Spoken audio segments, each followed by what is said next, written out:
I'm an interventional cardiologist in Clearwater, Florida, and a current president of Aacio. We all know Dr. Nanda very well. He was our founder president of Aacio, and is the current chairman of the board. It's a matter of great pride that ACC and Aacio has come together to recognize the unparalleled contributions of Dr. Nanda in the field of cardiology and echocardiography. American College of Cardiology has named a very prestigious award in Dr. Nanda's name, Naveen C. Nanda International Service Award in perpetuity. It was recognized in last night's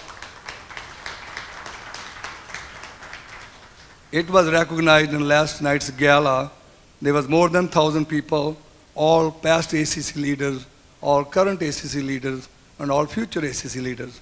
It was amazing. And Dr. Nanda deserves a standing ovation for that.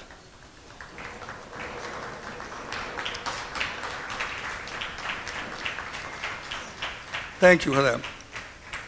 Now, I want to introduce a representative from the ACC who has come to recognize in person here. Brian McCann is here. She will come to the podium. She is a representative from the ACC. She is a director of philanthropic giving. She was actually the person behind all the gala happened yesterday.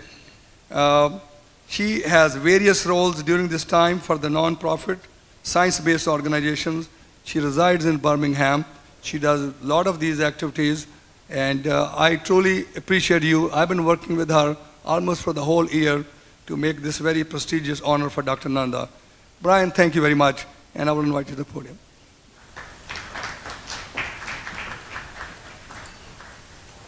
Good evening, everyone, and thank you for allowing me the opportunity to be here. And just really, I'm here to thank the AACIO, and it is an honor because I do.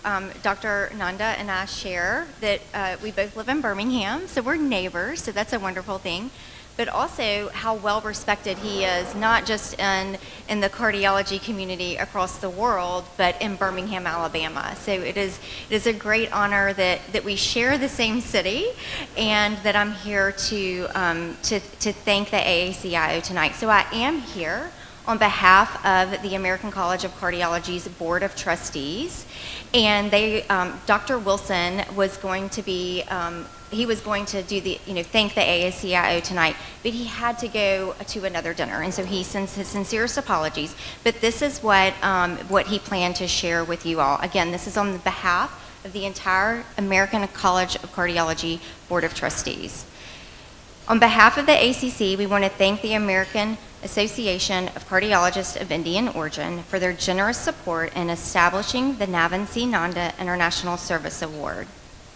It is a tremendous honor to join the AACIO to recognize Dr. Nanda for his pioneering work in echocardiography, which has revolutionized cardiovascular care across the globe.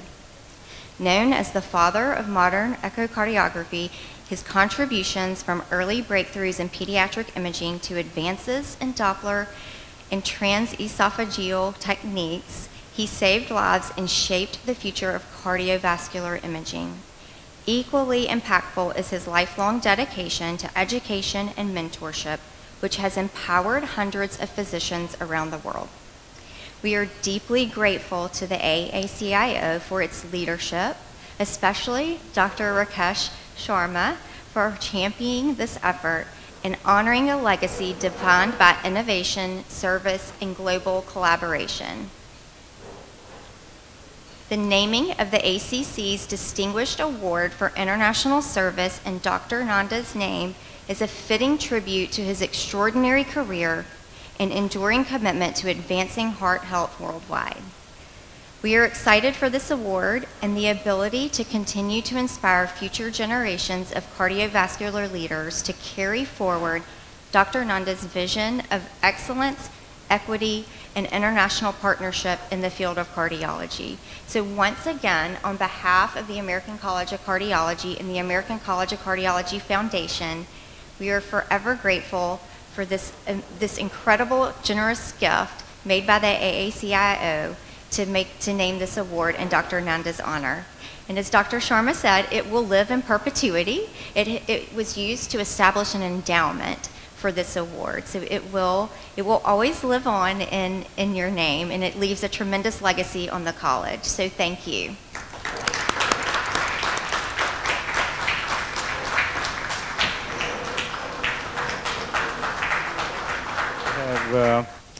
Program from AstraZeneca Pharmaceuticals, presentation, aldosterone dysregulation, cardiovascular and renal implications by Victor Howard, MD, FACC, and I can read his affiliations here. Let's see if I can find it. Cardiovascular Metabolics, US, BPM, AstraZeneca Pharmaceuticals, Wilmington, Delaware. Victor, we're looking forward to your presentation. Yeah, just before, be careful while going on the podium. a little bit tricky here, but should be good. And not only that, while he's getting ready, I need to really, I think John Bendito here. John, are you here? John's in the back. John? Okay. Okay, John. John is one of our most preeminent presenters. We think without him, we can never have a program. And John, we're really very happy and really proud that you are here for us here. Thank you so much for coming, John. John, thank you. And we look forward to your coming again next year. Okay, I just moved over out of the way. Good evening, everyone. Victor Howard. I'm with AstraZeneca Pharmaceuticals, as is John. I live in Sarasota, where I practiced for about 30 years, did 65 randomized clinical trials, joined AZ about 11 years ago this March in the Medical Affairs Division supporting the cardiorenal space, which includes diabetes, cardiovascular, chronic kidney disease, amyloid, and hypertension. So we're going to talk about hypertension tonight, but and put aldosterone dysregulation in the context of hypertension. So we'll start with a little epidemiology. So hypertension is the #1 cause contributing to mortality globally. Not just in the United States, but globally contributing to mortality, often associated with their disease states. But from 2011 to 2020, there was an 8% increase in hypertensive fatality in the United States. And you know, hypertension is the leading cause to promote heart failure, to have heart failure. And that in that same time period of 2011 to 2020, there was a 38% increase in heart failure fatality, mortality in this country, which is a global phenomenon just as well. And the unfortunate circumstance is that it's affecting younger people, primarily because not only the prevalence of hypertension is going up, but also the obesity epidemic, which is worldwide, but particularly in this country. So you're going to see patients at a younger age with hypertension having major adverse cardiac events. So obese patients are more likely to develop hypertension because, as I'll point out to you here in a few minutes, in the obese state, which is a systemic inflammatory disorder, you will see elevated levels of aldosterone because you have elevated levels of angiotensin II, elevated levels of renin. As you also know, you have lower levels of natriuretic peptides, all contributing to the demise of a younger person with hypertension and potentially heart failure. So again, if you have any questions, if it's a burning question, there will be time at the end, but if you have a burning question, please raise your hand and we'll recognize you and answer the question as we go along. So we're going to talk about normal aldosterone physiology. We'll talk about a little bit more about epidemiology and where aldosterone dysregulation fits in. It's not only having to do with laboratory values, it's important to identify phenotypes that are associated with aldosterone dysregulation. And then we'll talk about the impact on elevated blood pressure and the development of new onset hypertension, and also cardiorenal and cardiovascular outcomes. So this is the normal physiology, and for those of you who may have not remembered this, I'm going to go through this very quickly. When you have a low salt state or a low volume state or renal hyperperfusion, you get the release of renin from the kidney, which in turn will convert angiotensinogen, which is made in the liver, to angiotensin I. Angiotensin 1 is then converted to angiotensin 2 by the angiotensin converting enzyme. Angiotensin 2, in turn, will cause the release of aldosterone from the adrenal cortex, from the zona glomerulosa in the adrenal cortex. So that's the primary pathway, physiologic response to hyperperfusion or a low volume state that the body regulates, helps regulate blood pressure and maintain perfusion to important organs like the kidney. So you have a negative feedback loop is once these measures are corrected, your volume status is corrected, you have a negative feedback to lower renin levels, in turn lowering aldosterone levels.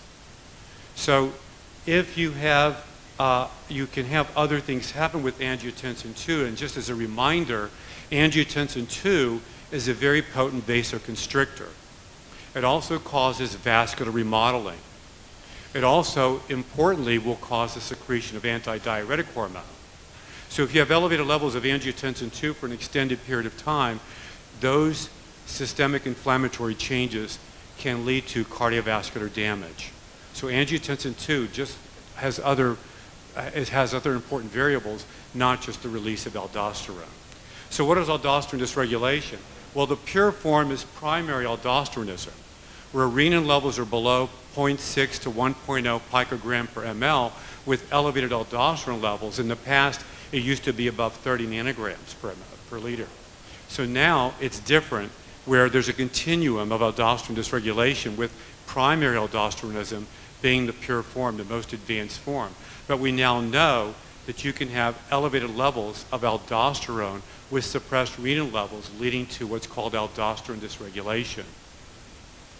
So in this particular scenario, you don't have renin causing the increase in aldosterone. So it's not related to the renin-angiotensin 2 pathway. So other things can cause this, and we're going to go through phenotypes to explain this a little bit more. The other important thing to understand is that angiotensin 2 has its effects.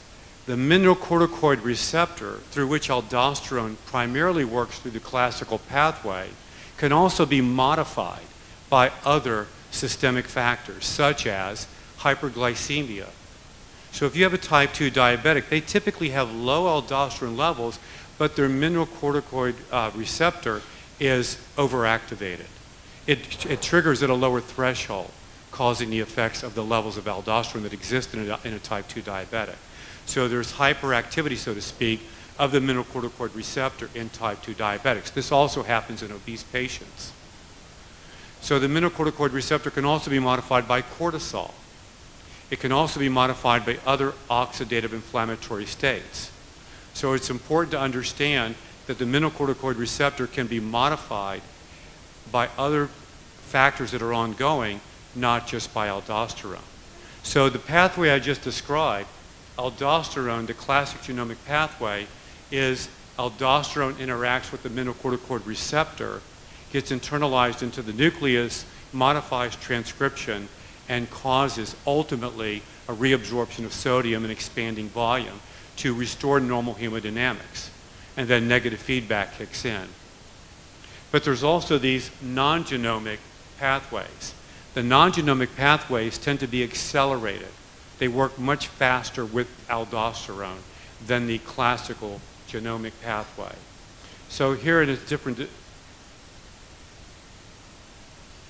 So if you look at this diagram,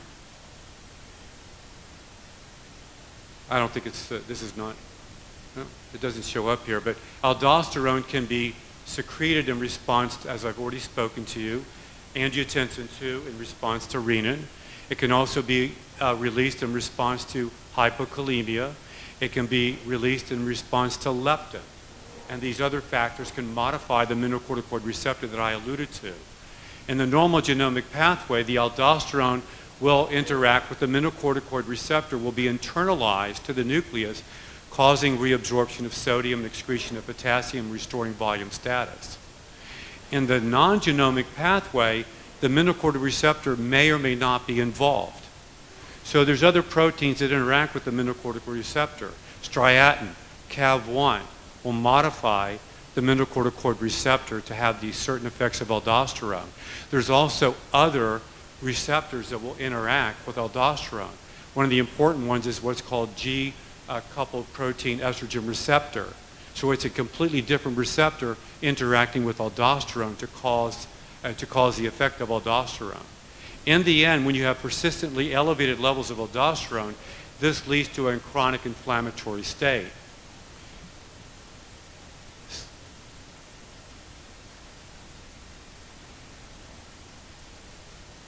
Can you take it back one slide?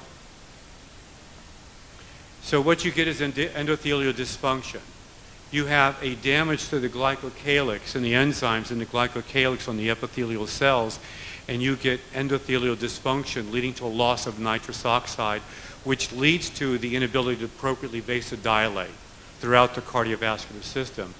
You may have proteinuria, and where this becomes very important because it has damage to the podocytes and the proximal tubular interstitial space, you can get proteinuria.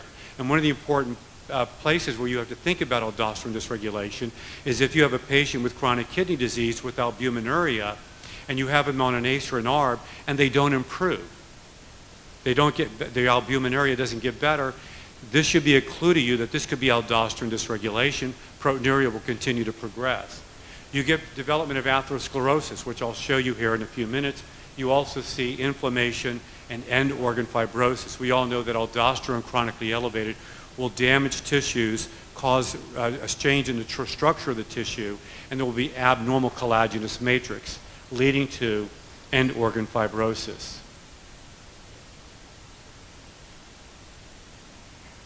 So in the United States, a little over 120 million people have hypertension. And of that group of patients, that 120 million people cohort over the age of 18, about 80%, just under 80% are uncontrolled. Now this is on therapy and not on therapy. Of those that are on therapy that are not controlled is about 28%. When you look at this figure globally, what it's saying is less than 10% of patients globally are actually controlled on therapy today. 60% are aware, maybe 65%, 35% are on treatment, less than 10% are actually controlled. So what does this lead to? It leads to an increase in all-cause mortality, a threefold increase in cerebrovascular disease, a twofold increase in heart disease mortality, and a little over twofold increase in cardiovascular disease mortality. So we believe about 30% of patients, based on a few papers, particularly the Jennifer Brown paper from 2020, that about 30% of patients have aldosterone dysregulation. So when you see somebody with blood pressure issues that are not responding to therapy, you want to consider checking a renin level and an aldosterone level. And you want to get a renal ultrasound to look at the kidney, but also to look at the adrenal gland if possible, depending on how good the exam is. But you want to consider these phenotypes where blood pressure has been difficult to control. And the important phenotypes are, of course, those with resistant hypertension, patients on 3 or more medications who are not responding to therapy, including a mineralocorticoid receptor antagonist. Obesity is an important one. Patients who are obese have elevated leptin levels. Leptin will cause the secretion of aldosterone. There's actually leptin receptors on the adrenal cortex that cause the upregulation of aldosterone synthase to produce more aldosterone. Also in the obese state, there's more angiotensin II floating around. There's less natriuretic peptides. And it's a chronic inflammatory state. So you also have reactive oxygen species and inflammation and fibrosis going on. Type 2 diabetics, as I've already mentioned, typically have lower renin levels and lower aldosterone levels, but the mineralocorticoid receptors are triggered at a lower threshold. And so they are very easily manipulated by the oxidative state of diabetes. Hyperglycemia is a potent stimulator. So patients that are poorly controlled are more likely to develop hypertension for that reason. Sleep apnea. It can exacerbate sleep apnea or possibly cause it. Why? With the fluid retention, that results in functional and structural changes of the nasopharyngeal passageway, leading to obstructive sleep apnea. Hypokalemia can trigger the release of aldosterone. As I've already mentioned, if you see persistent proteinuria in a patient on an ACE or an ARB who's not responding, you should think about aldosterone dysregulation. And of course, it typically is more common in the black population but is common in both Caucasians and black population. So this is just demonstrating that leptin can cause the secretion of aldosterone because there's actually leptin receptors on the adrenal cortex. And that upregulates aldosterone synthase. And if you look at the right-hand side of the slide, you can see the angiotensin 2 in the red, but as you incrementally increase the leptin dosage, you get an incrementally increase in the serum aldosterone secretion, leading to possibly end organ damage and or elevated blood pressure or even the development of new onset hypertension.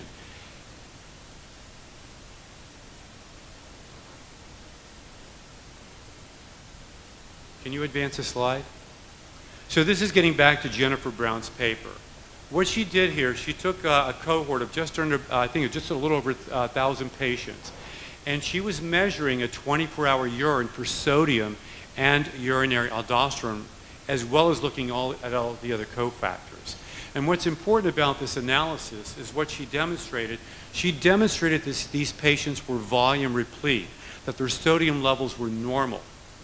Because you know, if your sodium levels are low, you'll have an increase in aldosterone secretion. But she made sure that these patients were volume replete, normal sodium levels, and not on any medications unless they had resistant hypertension. So she checked a 24-hour urine. Why a 24-hour urine for aldosterone? Because you capture diurnal variation in the aldosterone levels over the course of a day. There's circadian variation over the course of a day. And what she demonstrated is that just under 20% of patients in the overall cohort on the left, what she demonstrated is just under 20% of these patients were normotensive and still had aldosterone levels elevated. So what that means, indirectly or directly, however you want to interpret it, is that even though they did not have elevated blood pressure or hypertension, they still may suffer the consequences of aldosterone and organ tissue damage, predominantly in the kidney and the heart, in a normotensive patients. So we often think to treat patients to get to a certain number, and that's what the guidelines say.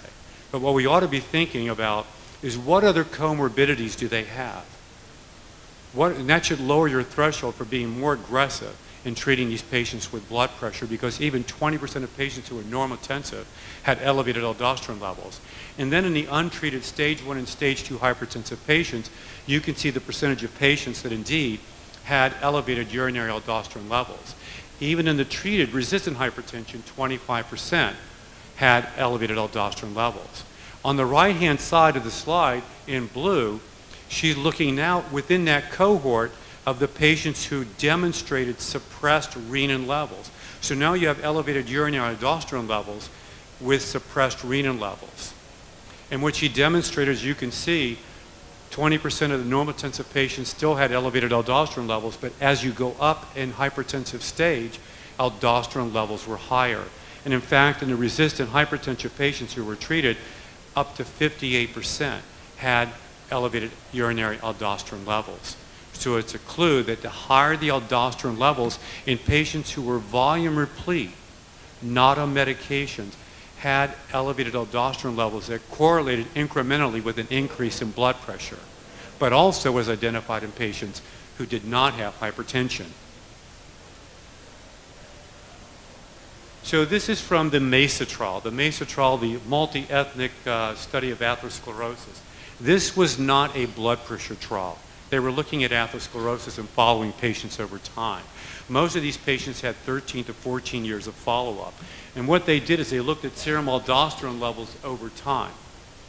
And what they demonstrated is a linear progression of blood pressure in relation to elevated aldosterone levels, both for systolic and diastolic blood pressure. In this cohort of about 700 patients who had CAT scans, this is the group that she looked at. They were not on any medications, and over time, aldosterone levels went up, and there was a correlation with both systolic and diastolic blood pressure. In this slide, this is a Framingham offspring study, a little under 1,700 patients. And these patients were only followed for 4 years, and again, were not on any medication. They had baseline aldosterone levels, and they were divided up into quartiles. And so what they demonstrated, as you can see, if you had elevated aldosterone levels, even at the lowest quartile, you could demonstrate these patients would go on within a 4-year window, a very short time window, of demonstrating elevated blood pressure. And even several patients would develop new onset hypertension. The average here for new onset hypertension is about 16 to 17%. So just by measuring a baseline serum aldosterone level and following these patients over a short window, demonstrated the association of elevated blood pressure and the likelihood of new onset hypertension. Getting back to Jennifer Brown's paper, again, what she's demonstrating, and I've already alluded to this, you can see that the urinary aldosterone levels correlated with the levels of blood pressure.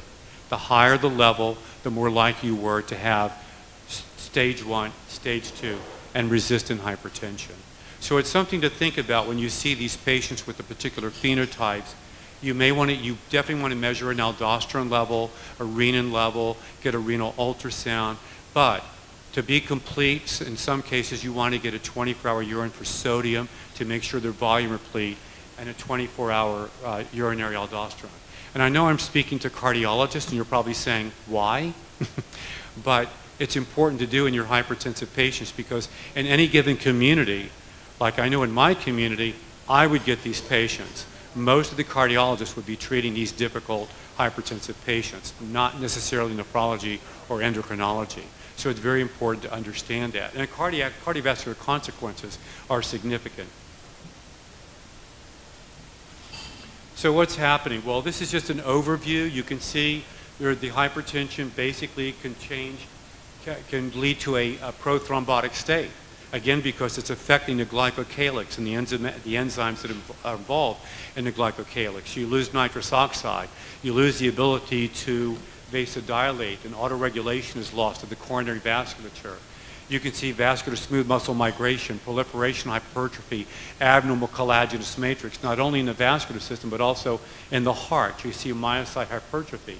The skeleton of the heart, the collagenous matrix, is abnormal. Leading to cardiac stiffness, an increase in afterload. And of course, you can affect the proximal tubular interstitial space, affect the podocytes, you increase permeability, leading to further nephrosclerosis, even ischemic findings, and possibly proteinuria, progressive albuminuria. So on the left-hand slide, going back to the MESA trial, this was those 700 patients who were not on blood pressure medications. And again, this was not a blood pressure trial. And they were not measuring blood pressures here. They said, okay, we have these 700 patients in the MESA trial. We're going to get coronary angiograms, CT coronary angiograms on them, and calcium scores, and follow them over a period of time. In this case, it was about 6.5 years.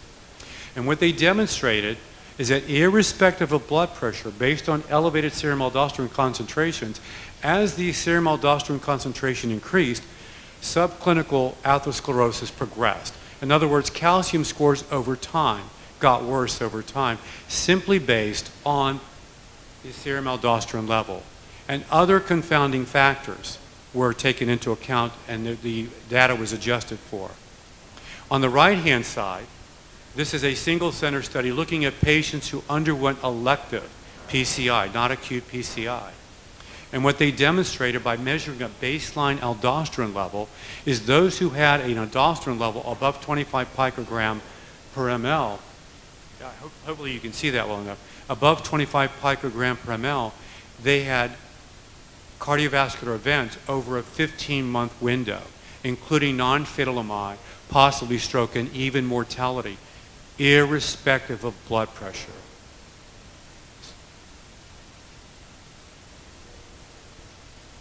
This is looking at a single-center study looking at heart failure preserved ejection fraction. And these patients had a clinical syndrome of heart failure with a diagnosis of heart failure preserved ejection fraction. And what they demonstrated is they divided these patients up into tertiles of serum aldosterone levels. And again, this is irrespective of blood pressure. And you can see the 3 tertiles that over time, there was an increased likelihood of developing rehospitalization for heart failure and even mortality irrespective of blood pressure. And again, all these other confounding variables were taken into account. So what you're seeing is our serum aldosterone levels, when taking other factors into account, can result in increasing subclinical atherosclerosis as identified on coronary calcium score, as identified with an increase in clinical events irrespective of blood pressure, and also showing increased likelihood of mortality and rehospitalization for heart failure in those who have a diagnosis of heart failure preserved ejection fraction who've had a previous episode of heart failure. And again, this is an analysis, a meta-analysis looking at patients over, this is I think about 34, just under 4,000 patients. And what they're demonstrating is they looked at these patients and compared patients with primary aldosteronism compared to essential hypertension. Not normal tension, essential hypertension. And just compared to essential hypertension, there was an increase in coronary artery disease, a 3.5-fold increase in atrial fibrillation. That's significant. You get fibrosis of the atrium and other variables leading to atrial fibrillation, a 2-fold increase in heart failure, and a 2.5-fold increase in stroke. And this is in comparison, again, to essential hypertension. Same thing can happen in the kidney. You get progressive proteinuria. You can see an increase in CKD progression. You can see a development of end-stage kidney disease. So this is not a good player in the setting of hypertension. So we need to think about, are we going to identify these patients? And are we going to treat them just simply based on a number, but are we going to identify them to tailor our therapies appropriately to these patients who we have identified who have elevated aldosterone levels and lower renin levels, which is inappropriate under normal physiologic circumstances. So this is looking at CV mortality in coronary disease, and on the right-hand side is looking at all-cause mortality in patients with CKD. On this side, this is looking at a little over 3,100 patients who had coronary angiography. That's all they had. Coronary angiography, they measured aldosterone levels, and they followed them over time, and they divided them up into quartiles. And what you can see, irrespective of the level of elevation, whether you were in quartile 2, 3, or 4, you had an increase in cardiovascular mortality when you take other confounding factors into account. So this was adjusted for other confounding factors. When you look at the CKD cohort, which is an observational cohort but prospective, these patients were also divided up into quartiles, and you can see there's an increase in all-cause mortality, highest in the patients with the highest degree of chronic kidney disease. So in summary, the normal pathway, renin-angiotensin 2, aldosterone, you want to target therapy for aldosterone dysregulation. So if you remember what I told you, there's a classical genomic pathway, and then there's a non-classic, non-genomic pathway, so to speak, where aldosterone can have its effects, and it's a much more rapid. So if you think about it, if you're using a mineralocorticoid receptor antagonist, and you block the mineralocorticoid receptor, and you lose negative feedback, because what happens when you use an MRA? Aldosterone levels actually go up because there's no negative feedback. So what happens? That means the aldosterone is going to go to the non-genomic pathway, and which is a much more rapid pathway to cause abnormal consequences of aldosterone, endothelial dysfunction, fibrosis, proteinuria, et cetera, et cetera. So we're looking at ways to modify and decrease aldosterone levels. So again, aldosterone dysregulation, it's a new term, so to speak, in the last 4 to 5 years, but it's been around for a while. Primary aldosteronism is the pure form, which is the most significant, but you can have aldosterone dysregulation, where aldosterone levels are even mildly elevated with low renin levels, which causes an elevation of blood pressure and or hypertension, but most importantly, still can cause end organ damage to the heart and kidneys, even if someone is normotensive. So you have these phenotypes to look at that I described. And again, it increases the likelihood of adverse cardiovascular and renal events, including both CV and all-cause mortality. And so you want to look at these patients. I've identified a few things that you can do, but look at the phenotypes and look at their blood pressure over time and start thinking about this as a possible way to start tailoring your therapy in the future when these medications become available.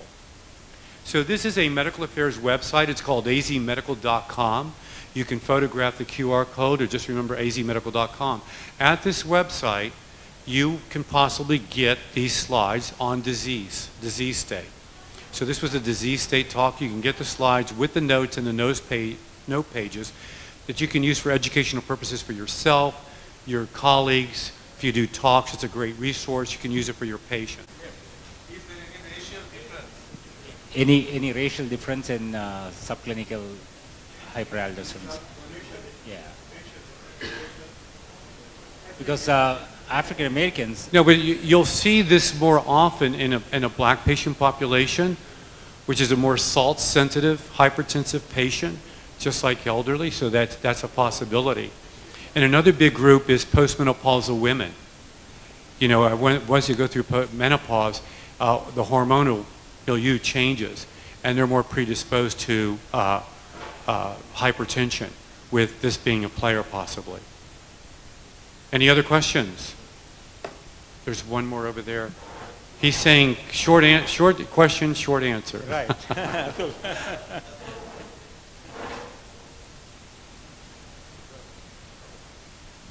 I mean, what you're saying is that in these categories, there's elevated level of aldosterone.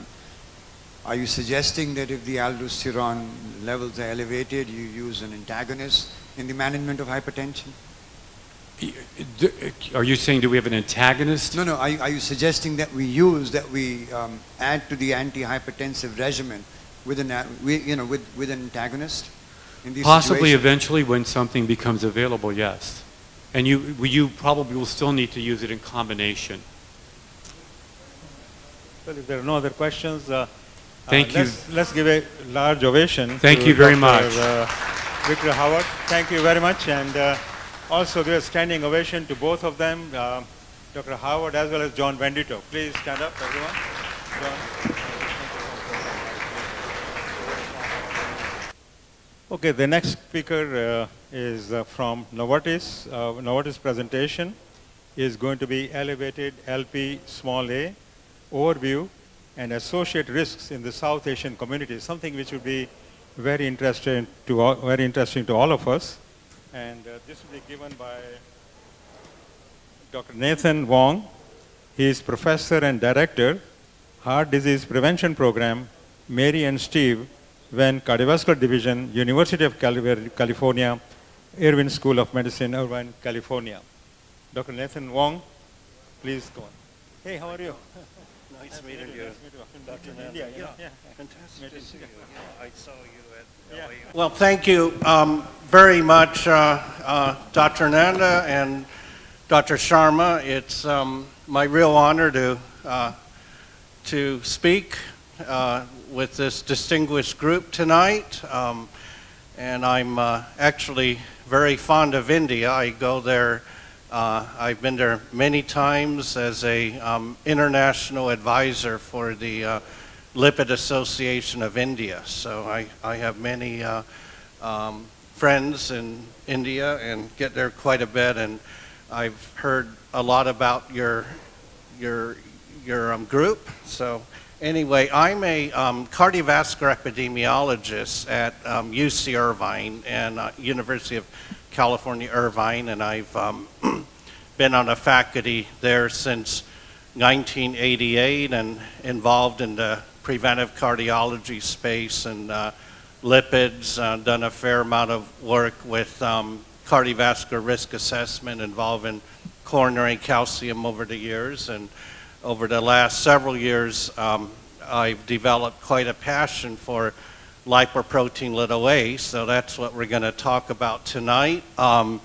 Just to let you know, this is a disease state presentation that is sponsored by Novartis, so we will not be discussing any of the therapies in development, which are certainly very interesting, and we look forward to hearing about them in the future. So certainly, you know, this is a very relevant topic for this group because actually 1/3 of the people with elevated LP(a) in the world happen to be South Asian. So This is a very relevant issue.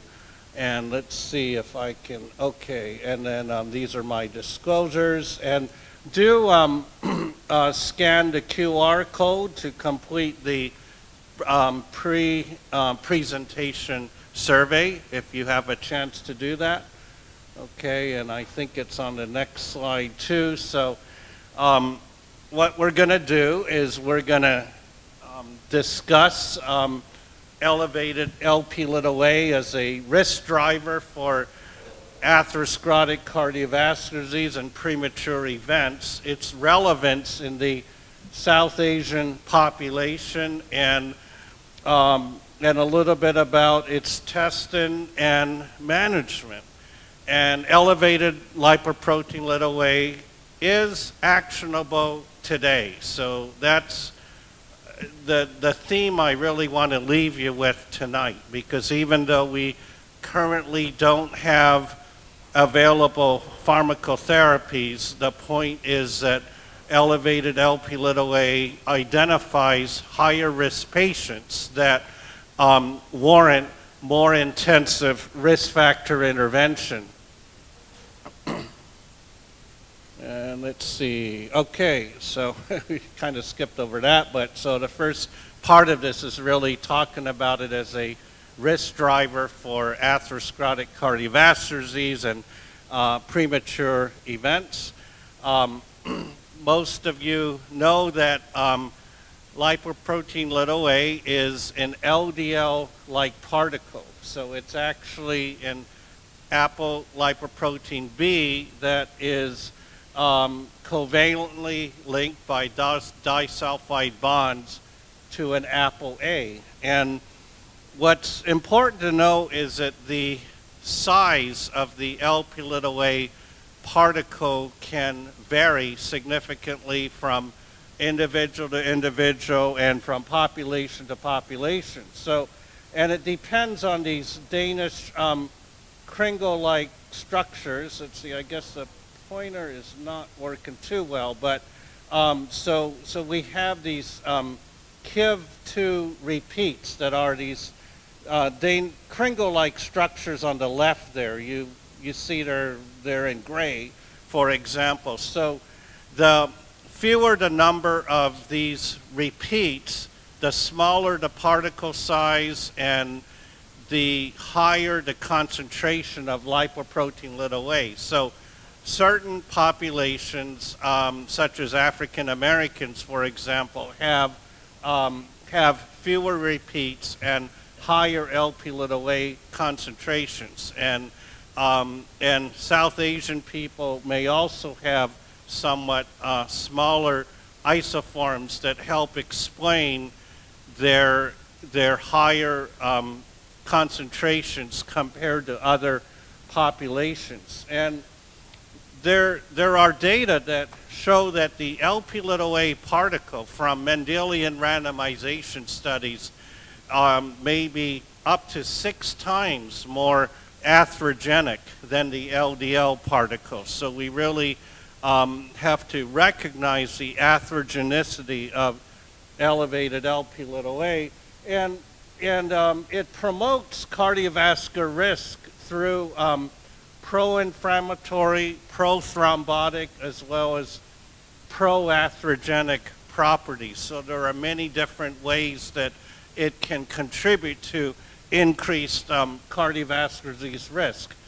Important to understand is that it is primarily genetically determined, and by the time one is in adolescence, they have achieved pretty much the Lp(a) concentrations that they will have in adulthood. We know that it is perhaps 5 to 10% higher in women than in men, and we also see there are studies that have looked at South Asian people, and we see it's also higher in South Asian women than in men, and even some evidence linking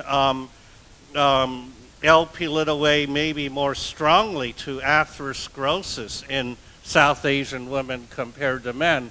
Also, when one goes through the menopause, okay, the Lp(a) can increase.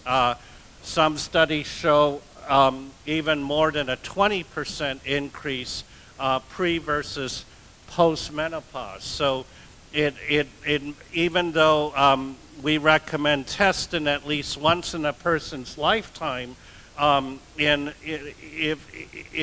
if you're in that kind of borderline range, actually before menopause, it may be worth testing afterwards. So most of the guidelines and recommendations around the world point to a level of 50 milligram per deciliter or higher, or 125 nanomoles per liter or higher. One of the things we'll discuss is that, you know, there's two different types of assays, right? So you have the particle assays that measure in nanomoles per liter, as opposed to the mass assays in milligram per deciliter. And ideally, if possible, you should use one of the particle-based assays, because these are isoform independent, whereas a mass assay in certain populations with small isoform sizes, they could end up underestimating the concentration of lipoprotein(a). So in general, we want to think of risk as a continuum, right? But as clinicians, you're used to kind of categorizing people into different categories, such as elevated, which then justifies certain actions involving clinical management. So basically 50 or higher milligram per deciliter or 125 nanomoles per liter, people are at increased risk. If they're below 30 milligram per deciliter or 75 nanomoles per liter, you're in a normal range. But the gray zone is in between. So, you know, some have recommended perhaps retesting if you're in this gray zone. Okay, so overall, about 1 in 5 individuals have elevated levels based on the definition that I just mentioned. So this is 1.5 billion people globally, and including 65 million this here in the United States alone. So this is one of the most prevalent genetic conditions, right? There are very few genetic conditions you know of that affect 1 in 5 individuals. And what I found really striking is that a third of this 1.5 billion, roughly 500 million, are South Asian individuals, okay? So 1/3 of the elevated Lp(a) levels in the world come from South Asian individuals. Roughly 1 in 4 people with ASCVD and 1 in 3 with premature ASCVD, right? So if you've had an event before age 45 if male or 55 if female, that's considered premature ASCVD. So a higher percentage of those have elevated Lp(a) levels. And let's see. Okay, so there's a wealth of data from epidemiologic studies, meta-analyses of epidemiologic studies, Mendelian randomization, as well as genome-wide association studies that really point to elevated Lp(a) as a causal risk driver for atherosclerotic cardiovascular disease. And, you know, as I mentioned, we have to think just like other risk factors, right? It's really a continuum of risk, but you do see that the risk does rise more steeply from these meta-analyses above around 50 milligram per deciliter. And, and I might point out also on the right here that there are data to show, such as from the Cardiogram Consortium, that the Lp(a) gene may be the most important genetic predictor of coronary artery disease. Okay, so this is very important to recognize.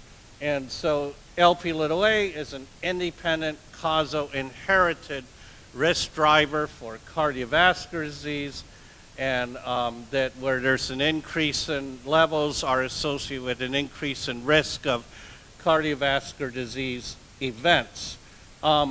Whoops, yeah, this is, let's see, okay, where were we here? Okay, so I like to show this because it displays nicely the range of cardiovascular conditions where the risk is elevated in people with elevated Lp(a). And in particular, this is the case for myocardial infarction and aortic valve stenosis, right? There's roughly a 3 to 4-fold greater risk. So really, in these patients in particular, you want to make sure you have gotten a Lp(a) tested, because that may be part of the etiology. Like we know that with aortic valve stenosis, about 1/3 of these patients have elevated Lp(a) levels. And if you find elevated Lp(a) levels, it warrants that you more closely monitor the progression of aortic stenosis. So this is very important to understand. And you know, hopefully in the future there may be therapies that can retard the progression of aortic stenosis when it's associated with elevated Lp(a).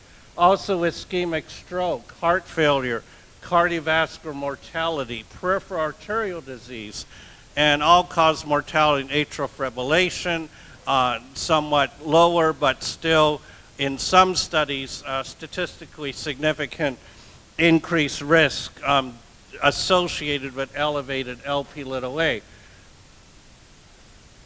So this was a study that we published last year in JACC, and what we did is we pulled 5 major U.S. cohorts, including the Framingham Heart Study, which all of you have heard about, MESA, Cardia, as well as the Jackson Heart Study and ERIC. And so this comprised almost 28,000 individuals that had a mean follow-up of about 21 years. And overall, we found that people that were in the highest decile of Lp(a), averaging about 53 milligram per deciliter, had a 46% increased risk. The risk was particularly strong for predicting myocardial infarction and revascularization. And based on the title of the study here, this was actually not the title of the study, but one of the unique findings was that people with baseline diabetes had a doubling in risk due to elevated Lp(a). So a 92% increased risk compared to a 41% increased risk if you didn't have diabetes associated with an elevated Lp(a).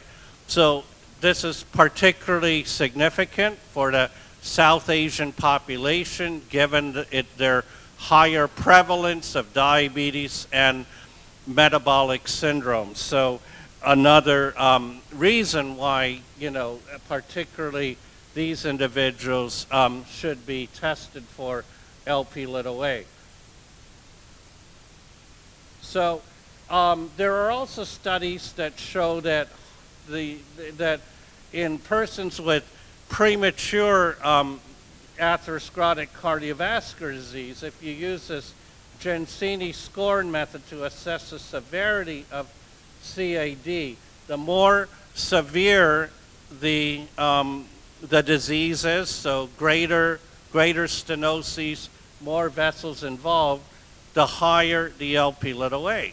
And we also know, I don't have the slides to show this, but there are also published data to show that higher Lp(a) is associated with greater rates of progression of atherogenic, of vulnerable low attenuation plaque from CT angiography.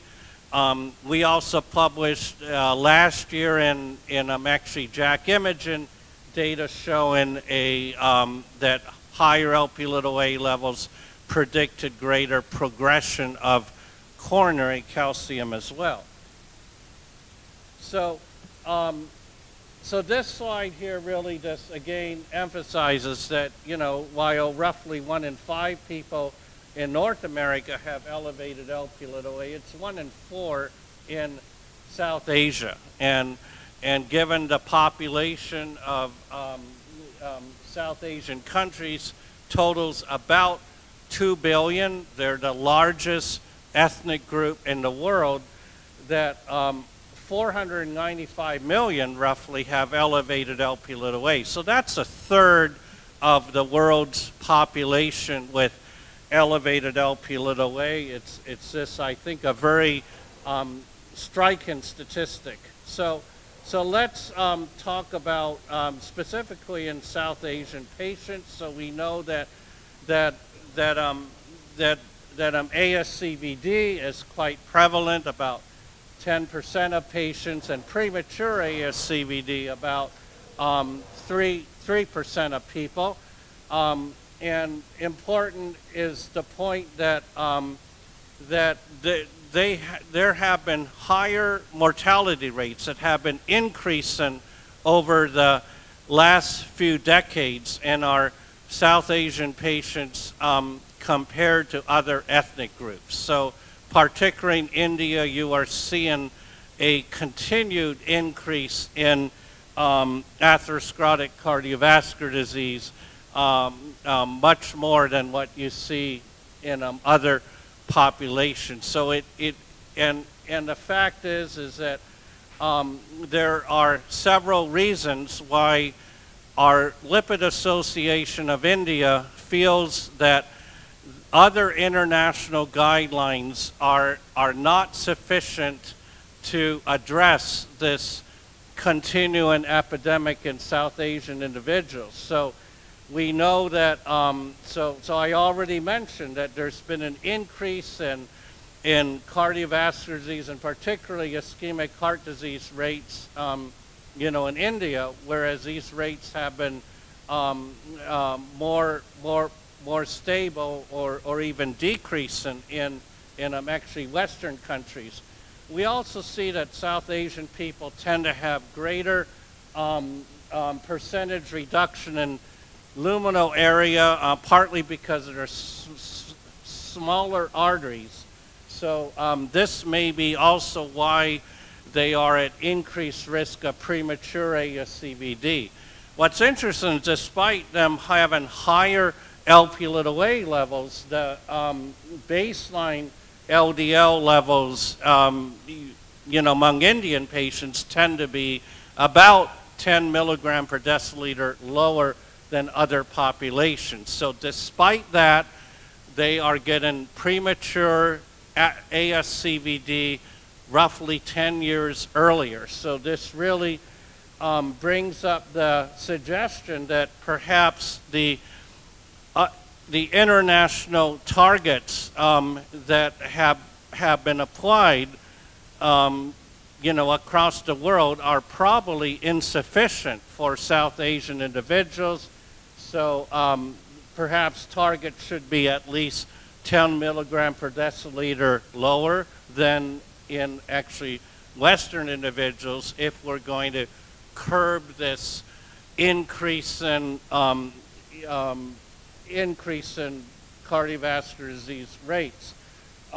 We also know that South Asian people tend to have more atherogenic dyslipidemia, right? Characterized by high triglycerides and low HDL that are common in people with a higher prevalence of metabolic syndrome and diabetes than other populations, right? So there's also, as you know, that's associated with smaller particle size, more atherogenic LDL, right? So at the same concentration of LDL, if you're carrying it a smaller particle size LDL, you're at greater risk. And And remember that in our 2018 cholesterol management guideline, South Asian ethnicity was specified as a risk enhancing factor, right?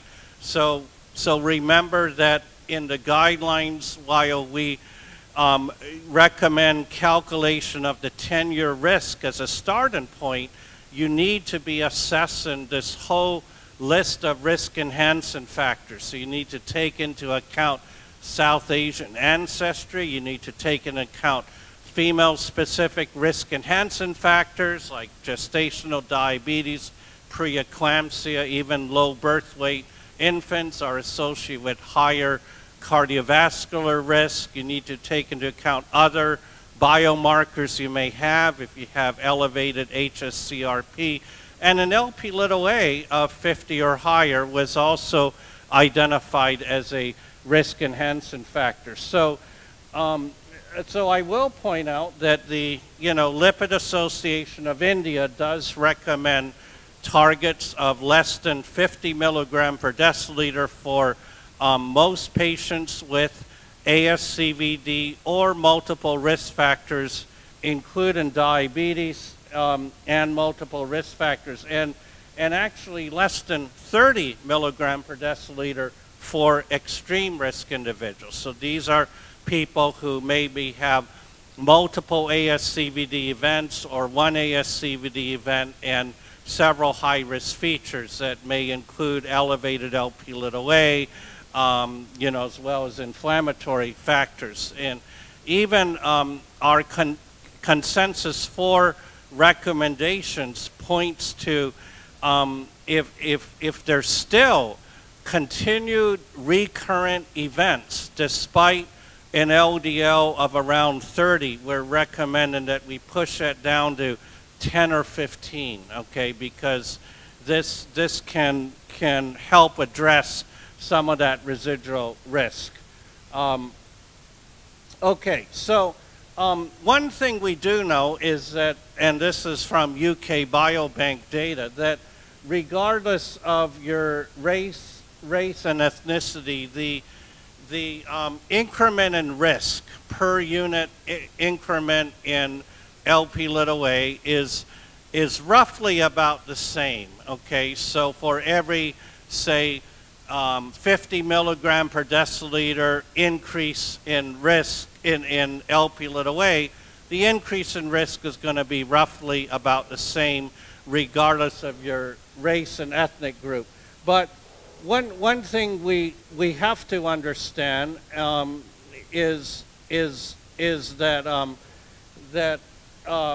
and as illustrated in red here, you can see that the absolute incidence of ASCVD is far greater in the South Asian individuals. So when the baseline risk is higher to begin with, the incremental impact of an elevated Lp(a) is going to be greater as well. So you can see that compared to someone with 150 nanomoles per liter, this is from the UK Biobank, versus less than 150, right? In a South Asian individual, that incidence is 14.4 versus 10.5, whereas in a white individual, it's 8.1 versus 5.6, okay? So the absolute risk conferred by elevated Lp(a) is going to be greatest in the South Asian individuals as shown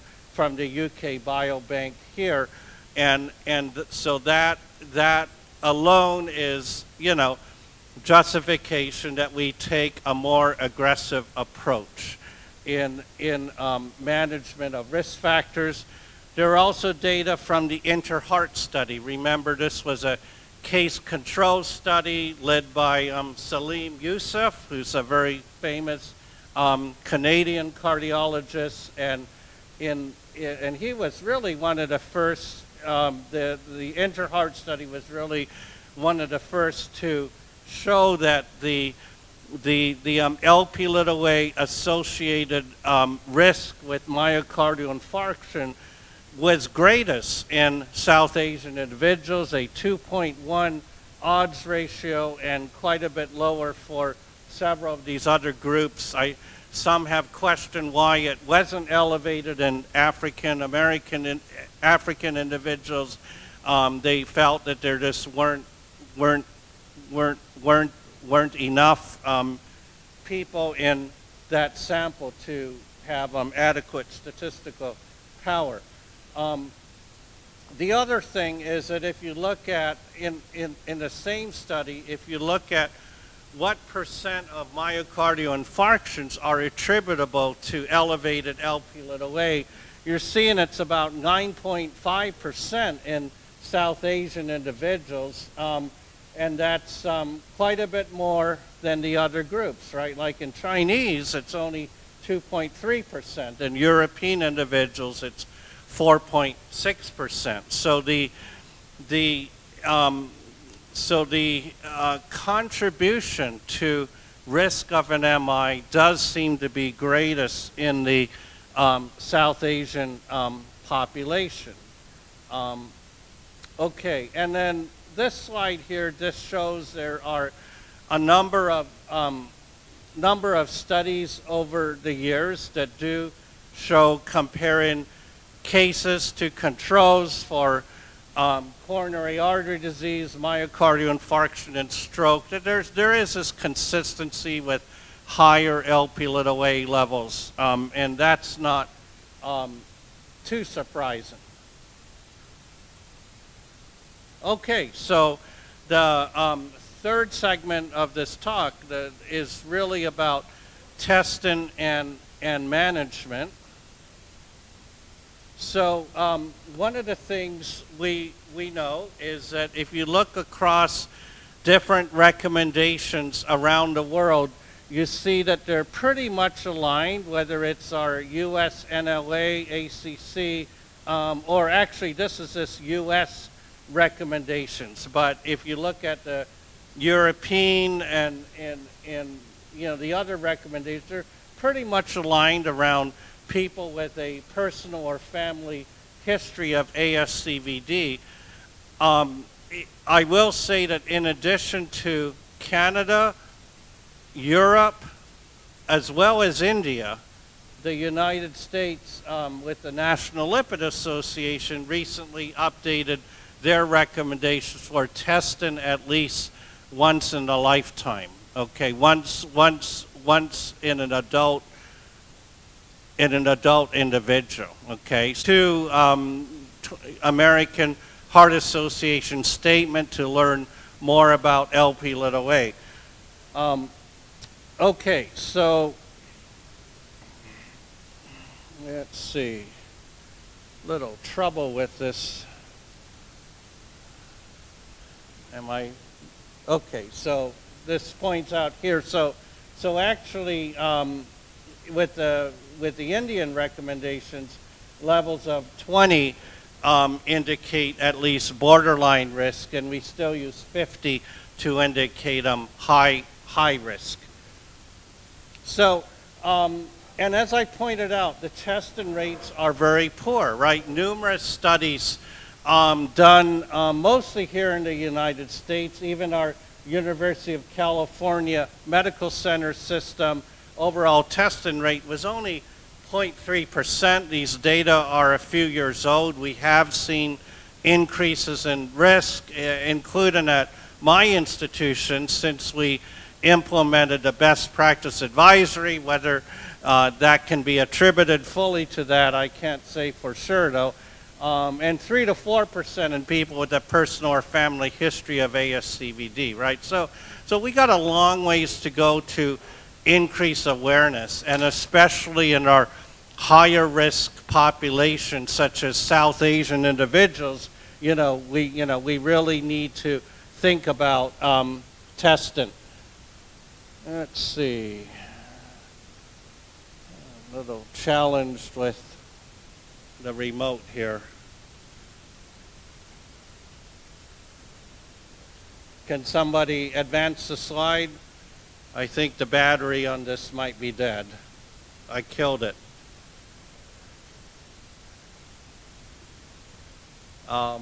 Is anybody, yeah, actually, can you just press the page down key there? You see the page down? That will advance it. I think that's it, right? Is it on there? Okay. Oh, you're back there. Okay.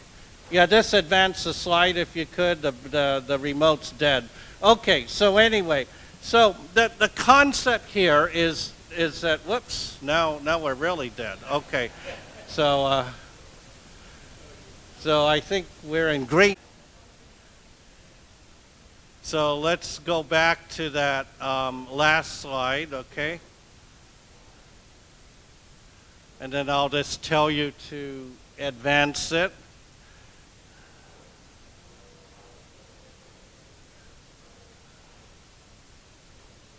Okay, we're in trouble now, aren't we?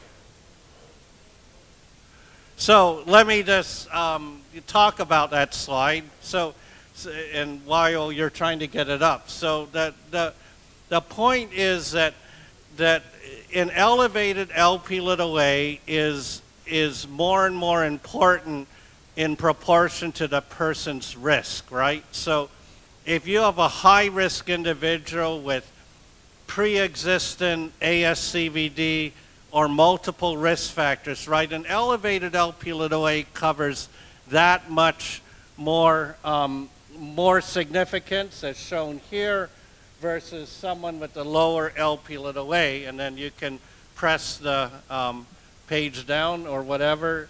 So the point is, but it still can confer additional risk in low and intermediate risk patients, but this not as much as in high risk patients. So we go to the next slide. So this slide is very important because what it shows you is that if you have a high risk patient, or let's say conversely, so if you have an LP(a) of 7 milligram per deciliter, a very low number, you can see that the lifetime risk ranges from 5% in a low-risk person with low risk factor burden to 25% in a higher risk patient. So when you're trying to reduce that risk factor burden, you're lowering that lifetime risk from maybe 25 to 5%. But if you have a high LP(a), 150 milligram per deciliter, that lifetime risk is 68%, but you can mitigate much of that down to 14% by reducing the individual's overall risk factor burden. Okay, so the key here is, even though we don't have pharmacologic therapy specifically for lowering elevated LP(a), a major message of tonight is that a high LP(a) identifies a higher risk individual where we need to be more aggressive to lower all their risk. And if we go to the next slide. Okay, yeah, so this, okay, so here, and so how can you incorporate it in risk assessment? So you can use a risk score, like the pooled cohort risk equation. Of course, though, that doesn't, remember, that's been criticized because it was derived, it was, there weren't really South Asian people included in that. The Lipid Association of India recommends actually the JBS, Joint British Society's 3 score that does have South Asian ancestry. So the idea is you could use that, although it's based on a British population, so you got to think about how applicable that is. And then you multiply it by 1.11 raised to the power of the person's LP(a) in nanomoles per liter divided by 50, right? So where did that come from? That 1.11 was a hazard ratio from the UK Biobank, and again, that's UK data, right? But this is what the 2022 American Heart Association statement recommended. And then the risk-based approach, right? So in lower risk people, we're generally going to focus on lifestyle. In intermediate risk people, control those risk factors, particularly LDL. In higher risk people, you're going to kind of think of everything that is suboptimal, right? So could the hypertension be better controlled? Could the diabetes be better controlled, right? The diet, the exercise, maybe the, and you know, there are numerous risk-reducing therapies, right? We now have, for example, so remember Lp(a) is an inflammatory condition. So we don't have direct evidence that anti-inflammatory therapies will reduce that risk, but certainly, as you know, we have an approved anti-inflammatory therapy.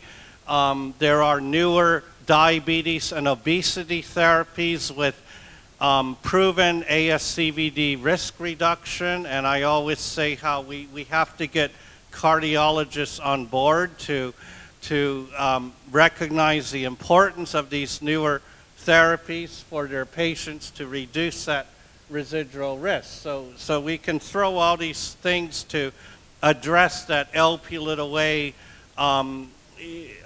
risk that you may be seeing. Next slide. So an example is you can, you know, without the Lp(a), a patient might be at 10%, okay? But in someone with an Lp(a) of 250 nanomoles per liter, you plug it in that equation, it up-stratifies them to 16.9%, okay? So you can use that in educating the patient about their risk. Next slide. So this is a rather complex algorithm, but this is our Lipid Association of India risk stratification algorithm, and there are many factors that are identified as high-risk features or risk modifiers. So a high-risk feature, for example, is an Lp(a) of 50 milligram per deciliter or higher, metabolic syndrome, NAFOD, coronary calcium score of 1 to 99 or below the 75th percentile, CKD, family history, right? And then risk modifiers are kind of, you know, somewhat intermediate levels of Lp(a), elevated triglycerides, and in general, we, you know, are high-risk individuals, so people with multiple risk factors and maybe one high-risk feature, right? So if they just have an elevated Lp(a) alone, that's one high-risk feature that qualifies them as a high-risk individual. We'd like to see that LDL below 70. In a very high-risk patient, let's say they have diabetes and 2 major risk factors or 2 or more high-risk features, right? Maybe they have metabolic syndrome and an elevated Lp(a). We'd like to see that LDL below 50, okay? Given this premature ASCVD in the South Asian population. And then extreme risk people, so people with ASCVD and one high-risk feature. So ASCVD with elevated Lp(a) alone would qualify a person for considering an optional LDL target of 30 milligram per deciliter with multiple recurrent events. It's even, you know, a clearer recommendation to get that LDL below 30. Next slide.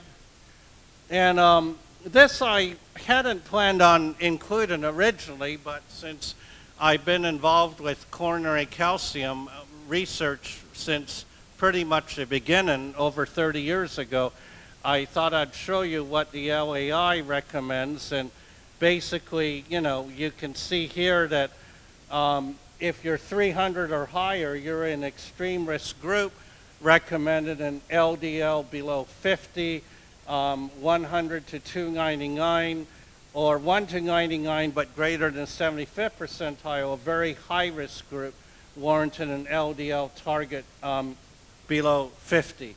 So, so you can think about how in in a South Asian individual with both elevated coronary calcium and high LP(a), based on the algorithm I showed you, how that might modify the recommendations for controlling LDL. Next slide.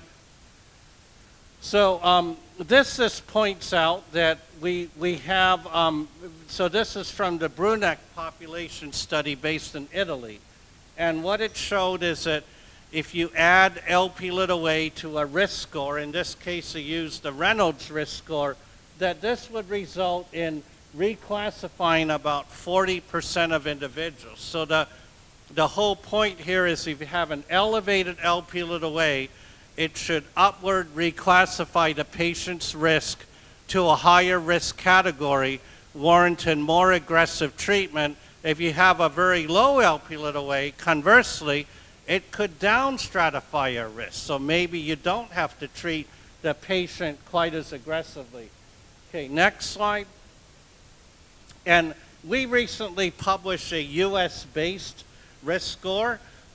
This involved an EHR cohort here in the United States, and we validated it in 4 US cohorts and published this in Circulation Genomic and Precision Medicine recently.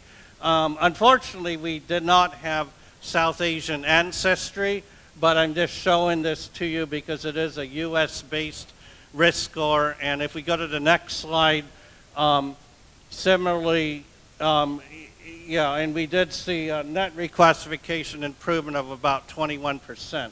And in a patient case, you can see how this up-stratified risk, it's not the best example, but if I recalculate it based on a actually black male, age 65, with an LP(a) of 80 milligram per deciliter, and some other risk factors, the risk is 18% without the LP(a), but then it goes up to 24% with the LP(a). So it up stratifies them beyond that high risk 20% cut point, remember. So that's where such information can inform more intensive risk factor intervention. And next slide. So, so we're almost at the end here. So let's just summarize why we're testing LP(a) levels, as though it's a routine blood draw. Fasting is not required. Ideally, you want to try to get a isoform independent assay in nanomoles per liter for the reason I mentioned earlier, and at least test people once in a lifetime is sufficient for most people. Maybe someone going through the menopause, you might want to retest them later. We talked about how it helps reclassify risk. Also scan your QR code for the post-presentation survey. And it can help improve risk prediction and help identify people where we can more aggressively apply risk mitigation strategies, and also the patients can understand their familial risk, and maybe it can reduce healthcare inequities and lead to savings in the healthcare system. There is a presentation tomorrow, a moderated poster that's going to look at potential impact on healthcare cost.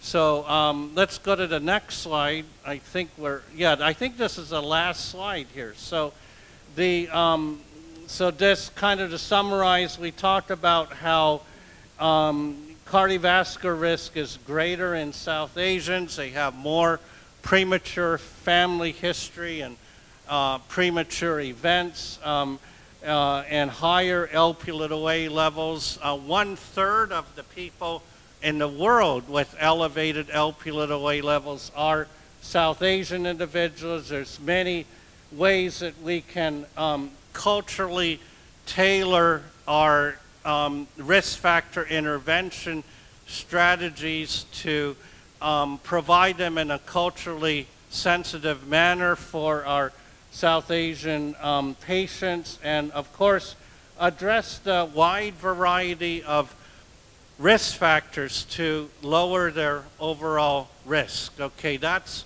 really the key message, okay, is that identification of a patient with high Lp(a) should be an impetus to address all remaining cardiovascular risk and optimize their treatment.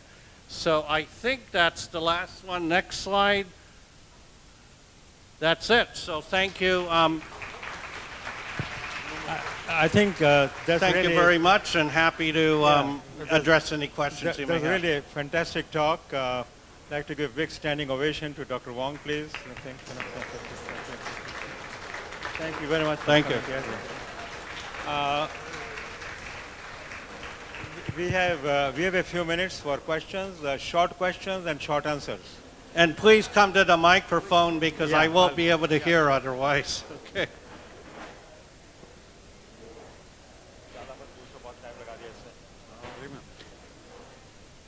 Being very brief, lipoprotein A, without doubt, is more than established.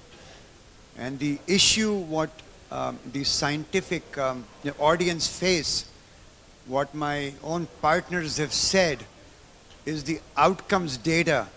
One, I don't agree with that. I think you extrapolate data. There's enough data to know that you've got to lower lipoprotein A. And there are drugs which I know you're involved with, many people are involved with.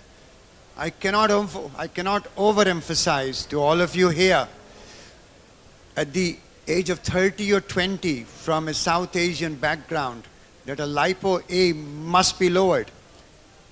This is a personal agenda of mine in which I myself was not aggressively managed by the cardiologists around me. So it's a comment that it is real. Don't wait for outcomes data. I have a partner who left me. He used to say, well, there's no outcomes data. You know what I told him?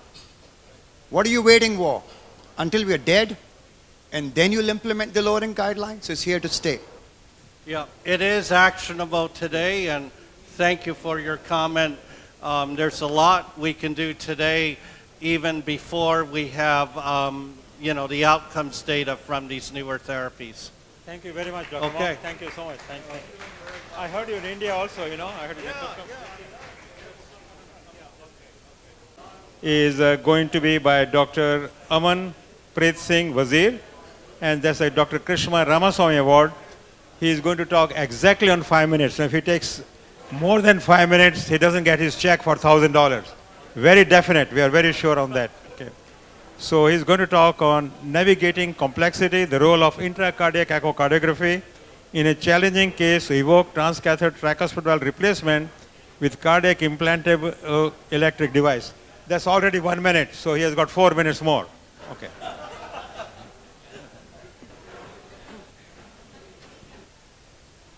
This distinct honor, and it's my privilege to be standing here and presenting before all of you. A brief introduction to myself. My name is Aman Preet, and I'm representing the ACC and ASPC Early Career Committees here. And most of my work is related to preventive and young professionals in cardiology. And I've been working with the legislative part of the Political Action Committee of the American College of Cardiology as well. And that's where most of my work is as well focused towards. But then today I'll be sharing something which is an interventional case. It's going to be focused on tricuspid transcatheter replacement, a new technology for evoke valve, for those of you who know that. And I'm going to be presenting it now, just waiting for the slides to be loaded up.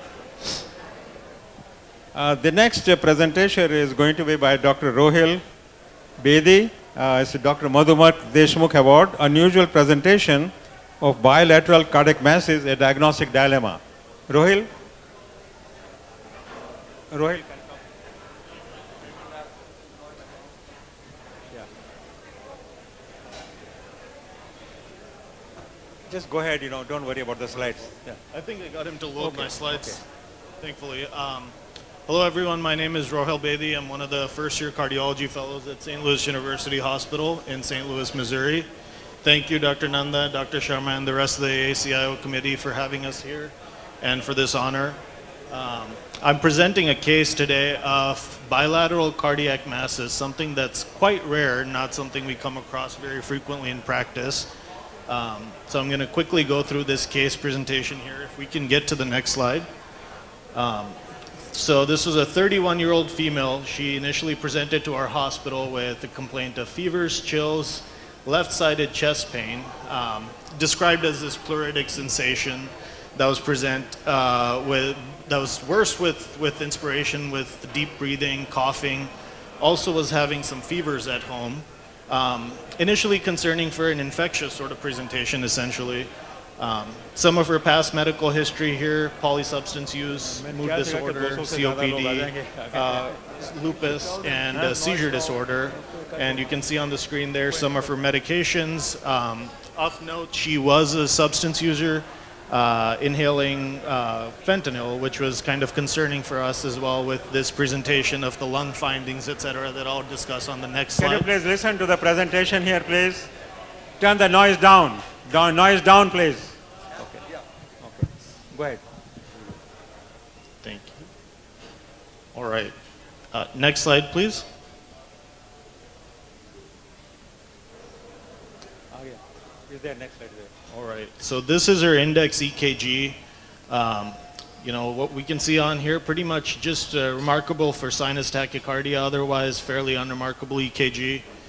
Can we go to the next slide?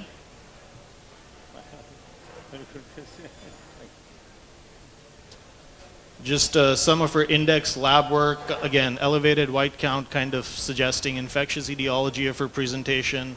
We have CT findings, again, concerning, and then blood culture and sputum culture findings concerning for infectious presentation again. Sputum growing MSSA, and then blood culture with gram-positive cocci and chains.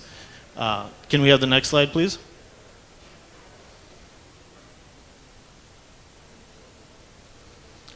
So, brief clinical course. Initial cultures speciated to strep pneumo, and as a result of that, infectious disease team was consulted, who recommended getting a TTE. TTE was remarkable for bilateral cardiac masses, which is what I'm going to show you guys here in the next set of images. Can we move over to the next slide? Thank you. And if you can just hit the play button on here. So you can see this parasternal view of the RVOT there, and there's that first mass that we noted on the echo. And then if you go over to the next slide, we have the second. And this is the apical four-chamber view, and once the image loads up here, you'll see there's that mass in the LV apex as well. So quite unusual to have bilateral cardiac masses like this. Initial thought after looking at this was possibly like vegetations, but again, unusual location for that. You'd expect to find that more on like valvular areas within the heart itself. And I have a cardiac MRI, limited cardiac MRI, that was able to be performed on her on the next slide. So initially, once these findings were revealed, she was started on anticoagulation, and prior to this MRI getting done, her LV apical mass resolved without any thromboembolic phenomenon. She was also on antibiotics through this entire time as well. Can we move on to the next slide, sir? Thank you.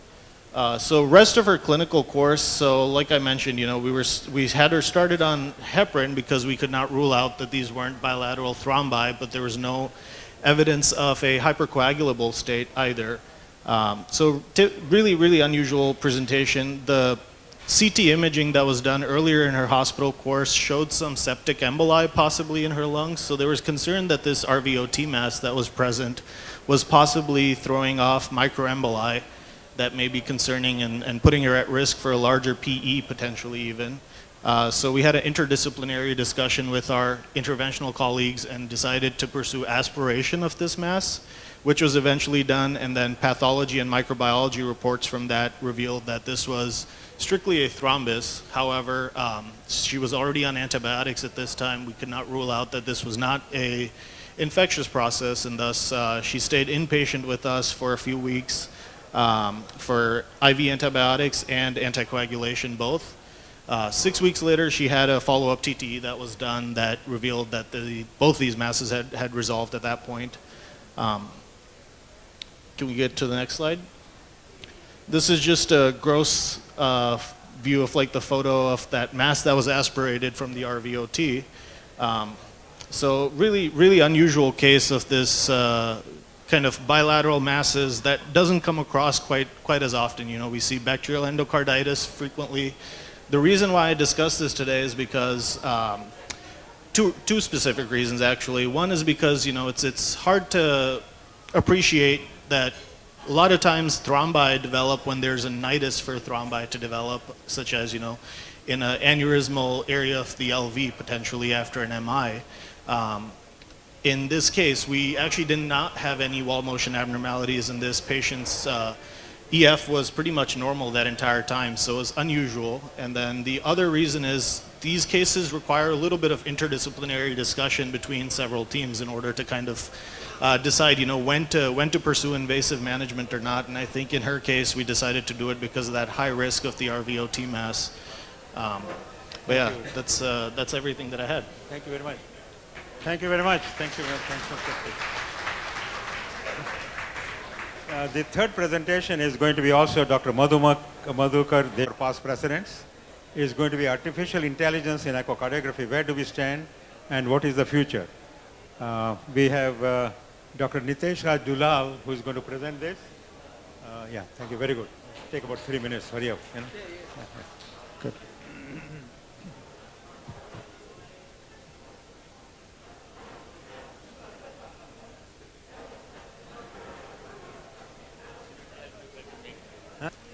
Hi everyone, I'm Nitesh Raj Dulal, a clinical research fellow from UAB. I'm going to talk about the role of artificial intelligence in echocardiography and where do we stand.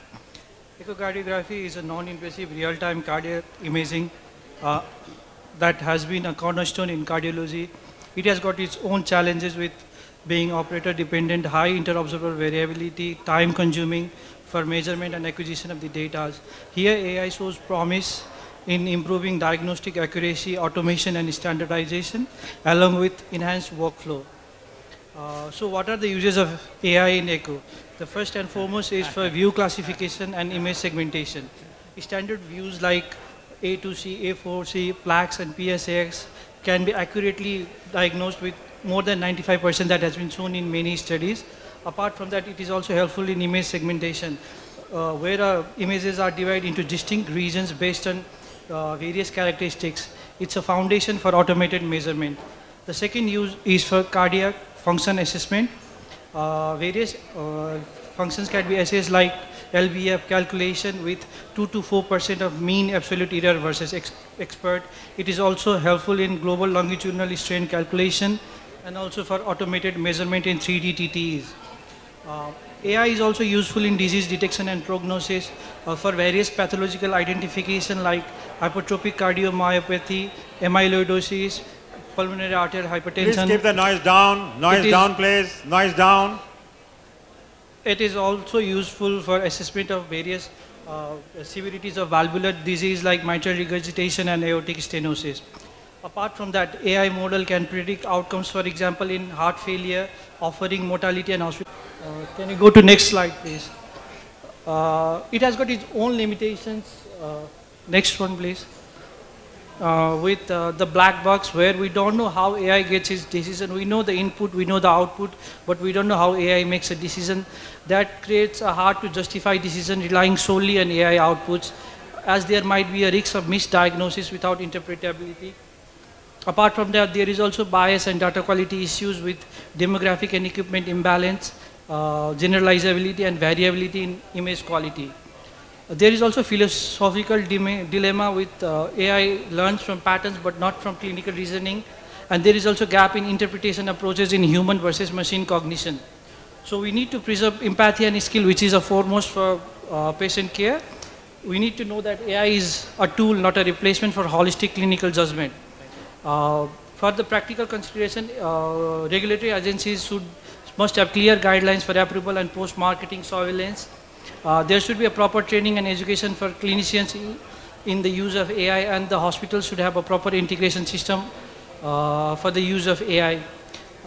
For the future, looking ahead, researchers are working on explainable AI methods, having multimodal data integration, large-scale trials, and to move beyond 3D and 4D echo. Thank you very much. Thank you so much. The last presentation we have is from Kishore Harjai Family Award. I think that's the first time we are having that particular award. This is going to be Akruti Prabhakar, going to talk on comparing diagnostic accuracy of fractional flow reserve derived from coronary computed tomography CT scans using two approaches. Akruti? Go ahead. Just keep on speaking. Don't worry about the slides. No? Oh, slow. Hi everyone, I'm Akriti. I'm from University of Louisville, from Kentucky. So my presentation is comparing the diagnostic accuracies of two approaches using the CT angiography for heart or coronary. So next slide, please. AI-based analysis or post-processing of the CT images. You can measure it using the CT images itself, and it's called CT-derived FFR or CT-FFR. So my project or study was pretty much comparing the two AI-based companies that are FDA approved in the United States. That's Kia DV-FFR and HeartFlow's FFR-CT, and comparing their diagnostic accuracies against each other, and also against the gold standard, which is left heart cath, and that was invasive wave-free ratio, or IFR. So I guess we don't have the slides, but if you can keep going forward. One more slide. Okay, so currently if you have a patient that undergoes CT coronary angiography, and if you find an intermediate lesion that is 40 to 90% stenosis, you can refer those patients for CT-derived FFR analysis, and based on the findings, so typically if your FFR is positive, that is less than or equal to 0.8 cutoff, then you can send them for additional imaging. That is, typically you would send them for gold standard, which is left heart cath. And then if it's mild stenosis versus greater stenosis, you can follow different pathways, and this is for the most recent 2021 AHA-ACC guidelines. Next slide. And here's just an image of the two AI-based software. So on the left side is the Kia DV-FFR, and on the right side, that's the HeartFlow FFR-CT, and you can get the FFR value point by point in the entire coronary vasculature. Next slide.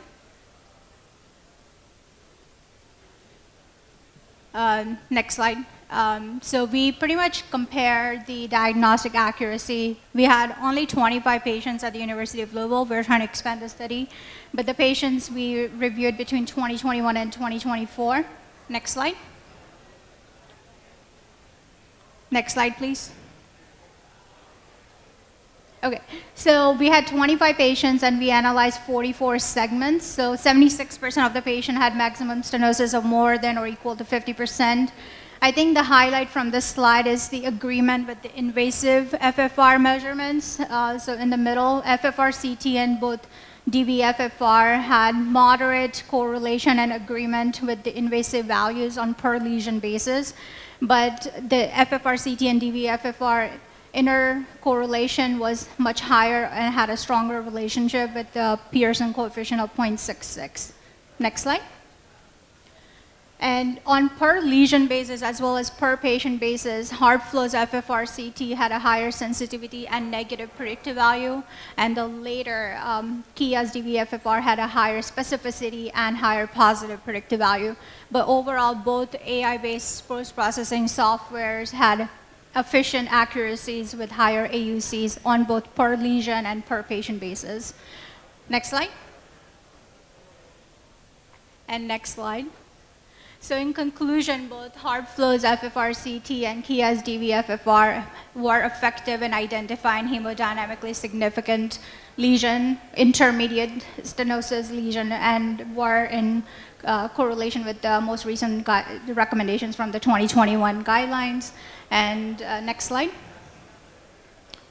So in terms of like the future prospect, much more larger center trials are indicated to validate those findings, and also to see what the patient, at the patient level, what the cost benefits as well as clinical benefits are for this. But our study effectively identified that they were both equally accurate, but much more larger center trials are indicated. Thank you for this opportunity. I don't know whether anyone noticed that the color of her clothes matched the color on the slides. Did you notice that? Let's give a big hand for Kruti. And what we'll do later on, please don't, young investigator, don't leave the room because later on we'll have the slides taken by the president, and he'll also inform you, and the treasurer, Dr. Roy Chaudhary, would inform you when you will be getting the check. Roy, you have enough money in our accounts? Okay, okay. Hopefully he has enough money. I think the next and the last portion of our program is going to be about the AACI honorees, and maybe I'll invite Dr. Kameshwari Majanti. Kameshwari? Kameshwari, come. Well, she's one of our honorees. We put them all in alphabetical order. She's professor in the Division of Cardiovascular Disease, Rutgers Robert Wood Johnson Medical School, and Chief of Non-Invasive Cardiology, and Director of Echocardiography. She has worked in cardiac imaging for many years. She's a recognized leader and very well-known speaker, and I heard speak, really excellent speaker. And she's a board member now of the American Society of Echocardiography and also American Medical Association delegate, widely published in the field of echocardiography. We are most proud to honor Dr. Majanti for her outstanding contributions. Let's give her a very big hand. Dr. Majanti, thank you, sir. Thanks a lot. Thank you. Thanks. Okay. Any photographer here? Took the picture? Come here. Okay, all right. Great. Thank you. The next? If I could just say thank you to Dr. Nanda, Dr. Sharma, and everybody. I am grateful for this honor. Thank you. The next presenter is, we also give awards to very young investigators. Now, Dr. Majanti was young also, but to Dr. Akhil Narang. Akhil is a cardiologist at Northwestern Medicine and Associate Professor of Medicine. And he's the Director of Echocardiography, Cardiac MRI, Cardiac CT, an active member of the American College of Cardiology, Chair of the ACC Fellows in Training Section, and currently is on the Executive Committee of the American Society of Echocardiography, where he serves as the treasurer. So in the next 2-3 years, we'll see him as the president, right? Okay, so very most proud to honor Dr. Narang for his, Akhil Narang, for his outstanding contributions. I just also happen to know his father very well, so it's great to have you see here. Okay, great. Thank you. Thank you. Picture, please. Want to stand here for picture? Yeah. Okay, thank you. Next, I think my really great privilege and honor to invite Vera Regulin. Vera Regulin, the cardiologist at Northwestern Medicine and professor of medicine at Northwestern University, Feinberg School of Medicine. She is active in several professional societies. She was the past president of the American Society of Echocardiography. Wasn't the first woman president? First woman president of the American Society of Echocardiography. Very big hand. She has, several interests, and also very passionate about teaching students, residents, fellows, and sonographers. So we are most proud to honor Dr. Vera Regulin for your most outstanding contributions. Yeah.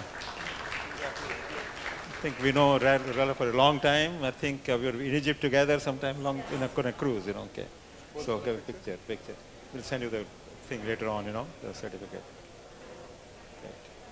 Okay. Thank you very much. Thank you. No, thanks, Vera. Next, we are going to have Professor Roxy Senior from United Kingdom. He is Professor of Clinical Cardiology at the Imperial College and also Consultant Cardiologist and Director of Echocardiography at the Royal Brompton Hospital. I think he has done a lot of work in not only contrast echocardiography, stress echocardiography, and he also developed the concept of transaortic flow rate for the assessment of aortic stenosis severity. And he received the Adler Lecture Award by the University of Lund in Sweden for his pioneering work in echocardiography, and the Lifetime Achievement Award by the Cardiological Society of India, West Bengal branch.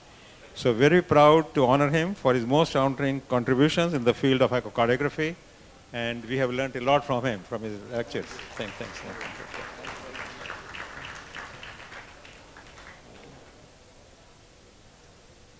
Okay, I think,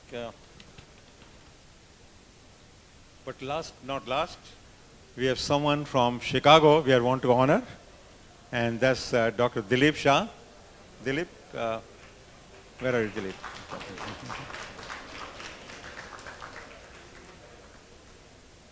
Dilip Shah is the current president of the Indian Medical Association Illinois branch. He graduated from Baroda Medical College in 1967, did his internship in the United States, and has been here for many, many years, for more than 40 years in group practice. And he has learned and performed coronary angioplasty, stent insertions, pacemaker and defibrillator placement, actively participated in many community educational programs and perimedical training. He regularly exercises and performs yoga and plays golf. And we are very proud to honor him for his contributions to the Illinois community and the American Association of Cardiologists of Indian origin. Dilip Shah, we're very proud of you. Thank you for hosting us. Can all the young investors come here, please, so we can get a photograph with our president here? Thank you so much. Thank you.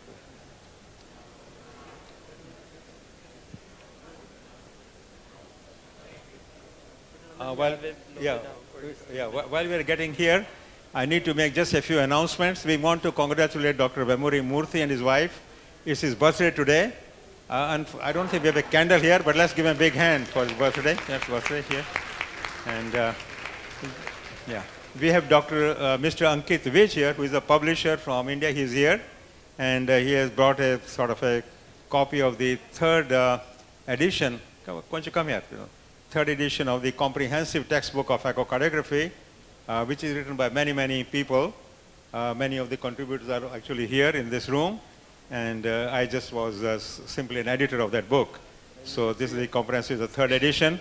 So can show the book to everyone here.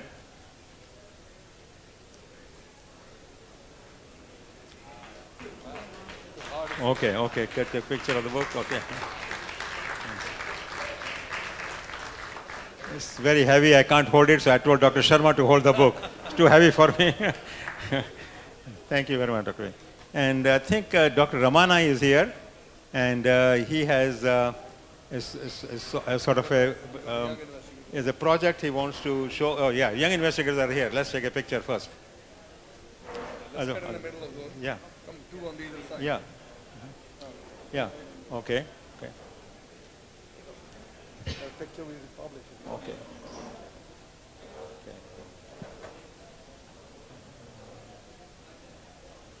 Thank you very much, guys. I'm very sure Dr. Roy Chaudhary will honor and give you all $1,000.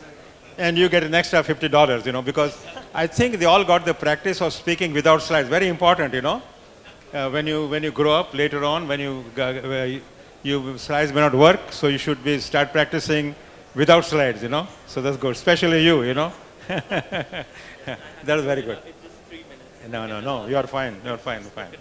Yeah, you are fine. Thank you. I think I've done all we need to recognize some real good individuals here. This function would not have been possible, but because of the really efforts from Dr. Shah here. Come on, Dr. Shah, come on here. Yeah. So great, come right in the center here. Yeah. We never had so many people that people are actually almost outside the room. There are so many of them here. So real great hand to Dr. Let's give him a big hand. Thank you. And our president, Dr.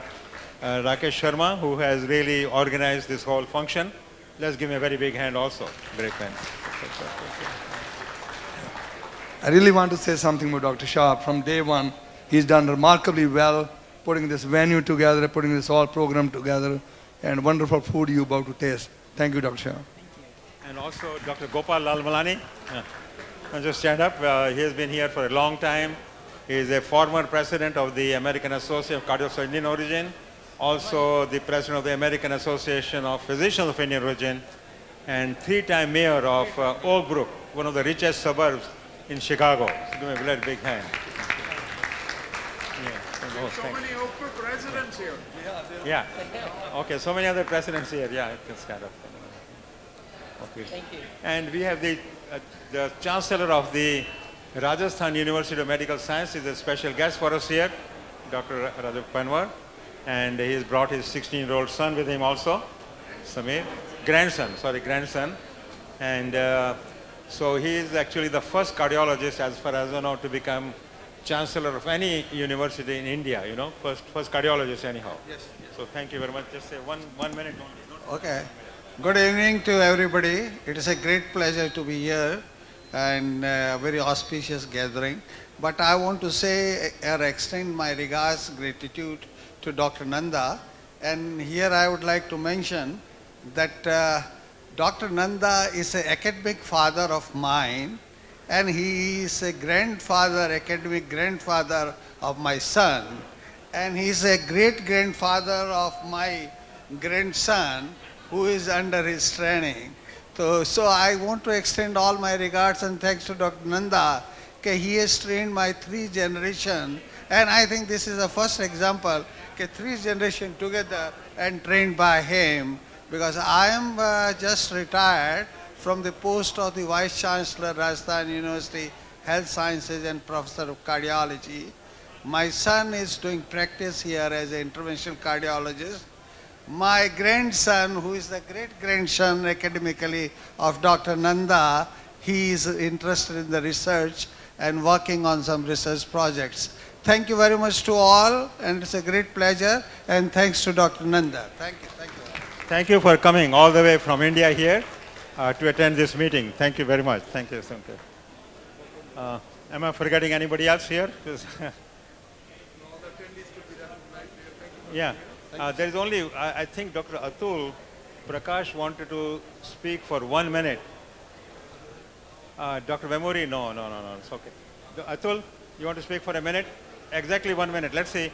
He wants to talk something about life, and he said he can speak that in 1 minute. So let's see how he does it. Thank you, Naveen. The function is not complete without honoring the great mentor's mentor. He's my mentor. Good evening. It's my privilege to be here at the AACIO as a liaison to the American Heart Association.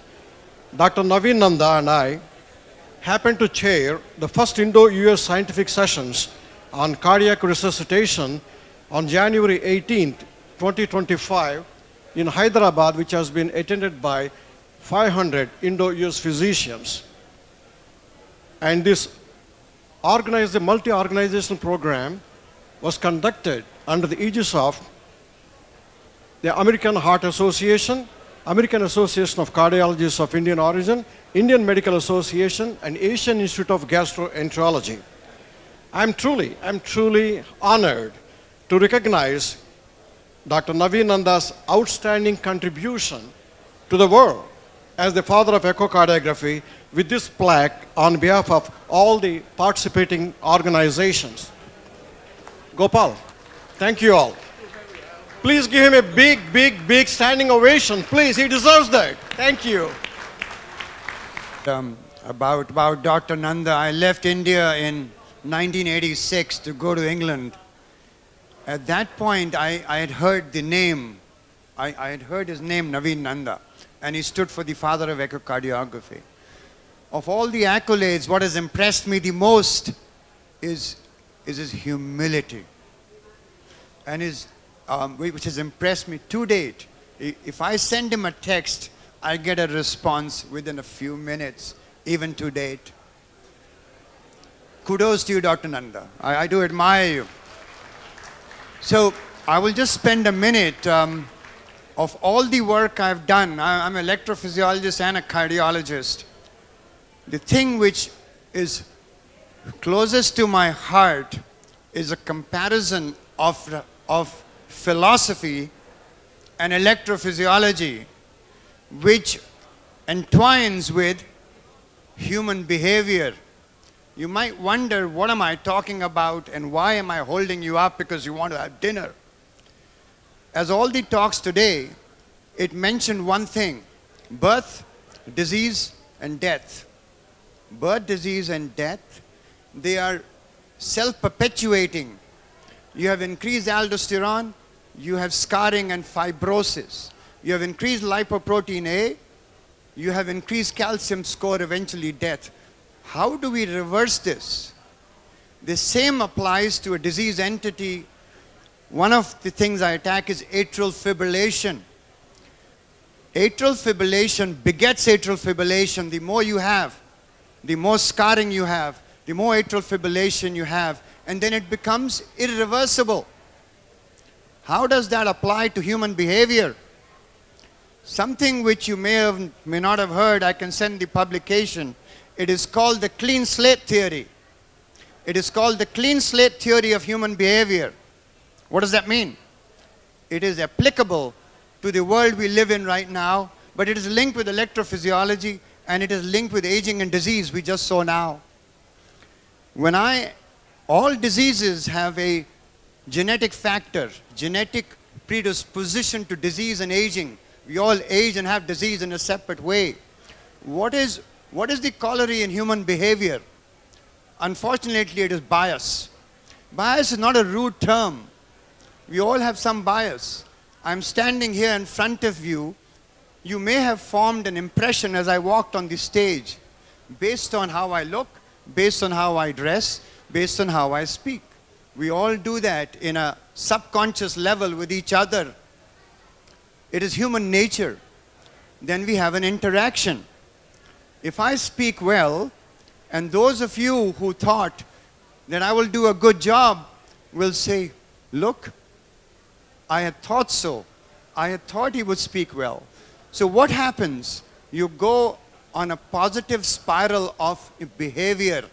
You start assessing me every time you interact in a positive direction, which is like atrial fibrillation, which is called as reverse remodeling, and it is called as, in the field of aging.